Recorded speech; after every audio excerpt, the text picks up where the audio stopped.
புதுச்சேரியில் இணைய வழியில் 13 பேரிடம் மர்ம நபர்கள் ரூபாய் 3.40 லட்சம் மோசடி செய்தது குறித்து போலீசார் விசாரணை மேற்கொண்டு வருகின்றனர்.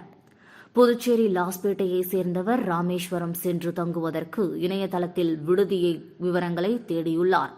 அப்போது மர்ம நபர் முன்பணம் செலுத்த கூறியுள்ளார். உடனே புதுச்சேரி நபர் ரூபாய் 11,260 அனுப்பி ஏமாந்துள்ளார். முத்தியால்பேட்டையைச் சேர்ந்தவர் இன்ஸ்டாகிராமில் இருந்த விளம்பரத்தை நம்பி ரூபாய் 8,598 அனுப்பி ஆடைகள் பெற முயற்சித்தார். ஆனால் அவருக்கு ஆடைகள் வரவில்லை. புதுச்சேரி அண்ணா நகரில் உள்ள பெண்ணுக்கு காவல் அதிகாரி போல் மர்ம நபர் பேசியுள்ளார்.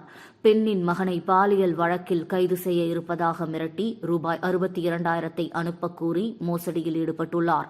வில்லியனூரை சேர்ந்த பெண் இணைய செயலியில் கடன் பெற்று அதை அடைத்த பிறகும் மர்ம நபர் படத்தை மார்பிங் செய்து வெளியிடுவதாக மிரட்டியதால் ரூபாய் 2,000 அனுப்பி பின்னர் போலீசில் புகார் அளித்துள்ளார்.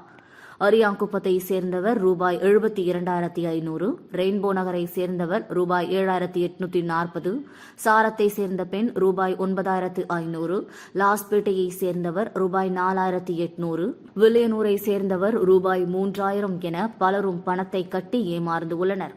ஒரே நாளில் புதுச்சேரியில் மட்டும் 13 பேரிடம் இணைய வழியில் மர்ம நபர்கள் ரூபாய் 3.40 லட்சத்தை மோசடி செய்தது குறித்து சைபர் கிரைம் போலீசார் வழக்கு பதிந்து விசாரித்து வருகின்றனர்.